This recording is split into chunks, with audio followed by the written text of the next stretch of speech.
Before I started animating, before I started making comics, before I got my degree in graphic design, I made video games. I was also 8 years old. Back then, I was really into Nintendo, and more specifically Shy Guys. I was obsessed with those dudes, like so much that I dedicated a whole sketchbook to drawing Shy Guys. But why am I talking about this? I learned how to program video games just so that I could make a game about Shy Guys. So today, we're gonna go through some of my old video games that I made in middle school and high school. Also, those games are free to download in my Patreon. You don't need to be a member or anything to have access. I'm just gonna put the link in the description below.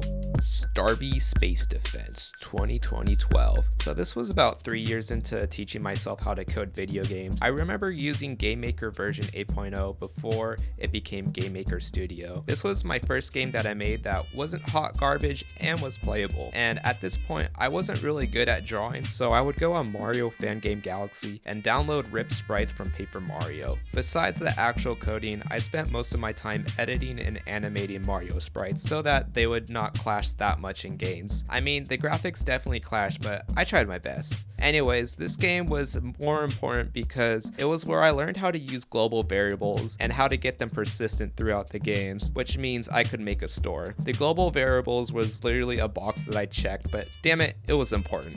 I think what I was most proud of was making a giant pizza that would use his nose to snort all the enemies. Just look at this dude. I made a giant pizza and a giant grandma star that would fire his laser. Ah, good times. Virus War 2013. Around this time, I was really inspired by this game called Shotgun Fun Fun, and I wanted to do something similar. In this project, I would split up my sprites into different layers so that they could move more independent. I made the base Shy Guy, and then I would have a gun sprite just rotate towards the mouse. This was a game changer for me, so much so that I built another game based on the same mechanic, Shy Guy Expedition 2014. For some reason, all of my games after this triggered Windows Defender, and I swear I'm not making up for this. At the time, this game was important for me. You see, all those previous games was just practice. Making this Shy Guy game was the whole reason why I wanted to learn how to make games.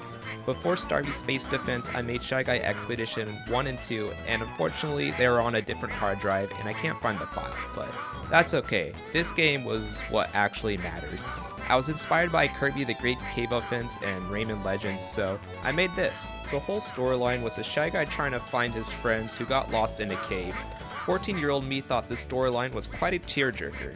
I even made an intro animation for this. No joke, like the original video was like 2 minutes long, and so I'm just gonna speed it up for you, save you guys some time. And I originally planned on making animated cutscenes for each part of the game, but there was one big problem.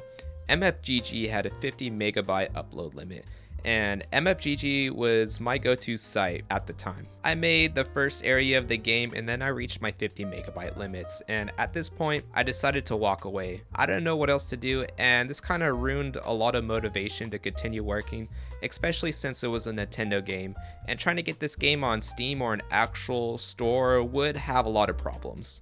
After making Nintendo fan games for almost 4 years, I decided it was time to make my own IP and my own game studio. And by game studio, I mean slapping Cine Studio in front of my games and making it Twitter. I was like 13, 14 at the time, and I wanted people to take me serious. Around this time, GameMaker released their rigid body physics engine, and I was stoked. This was such a game changer, and I no longer had to code my own physics. Unfortunately, I didn't know much about it, so my character was just a blob. I called him Stu. I think they were taken from Mario Sunshine or something, but I just made them blobs so I didn't have to spend much time animating them. But yeah, my main focus was finishing this game so I could release it on the Windows 8 store as my first official release. This game took me about 3 months to develop, and I was excited because this game actually got published, and I think I sold it for like $5, but I don't think I got much sales.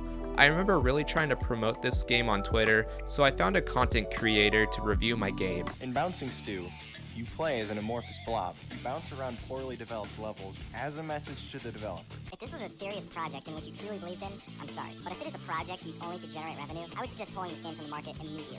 Bouncing Stew gets a 0 out of 10, as it can hardly be considered a game. I don't really hold any hard feelings looking back at it, and it's kind of funny. Also, I think it's kind of a flex if you ask me. I think it was because I was posing as an actual game studio. He thought I was just trying to make shovelware and make a quick buck. Little did he know, I was just a 13-year-old kid getting his dreams broken. But that didn't stop me. In fact, I had one more trick up my sleeve. Bouncing Stew 2. Well, it started out as a sequel to Bouncing Stew 2, but the main character just looked weird, man. Like, he was just a dude with a mustache, and I wasn't really feeling it. I also changed the title to The Legend of Marker, but yeah, this game was my magnum opus for game development, and I think as far as start to finish, this was the only game I stuck till the end.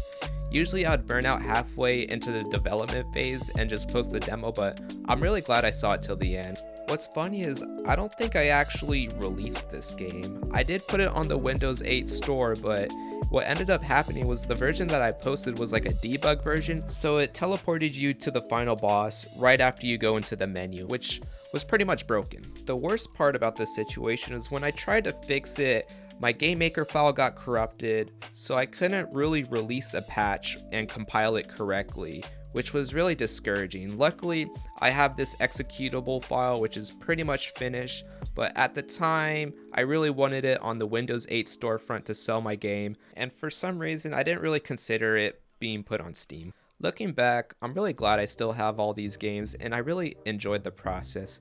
Even though these games are silly and not the most polished, I don't regret the summers I spent in my room programming them. Unfortunately, all my earlier games are like on a hard drive that I don't know where it's at, so it's been lost to time. The few games that I did recover brings back a lot of memories. I think making games pushed me to actually becoming an artist and doubling down on the art side.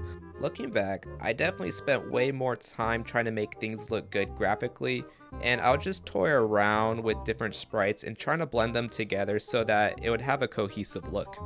I don't think I want to go back into programming just because of like the long development time, but I wouldn't mind looking into the art side of it again. Anyways, so that's just the summary of my game development journey. If you want to play any of my games, they are all free on my Patreon.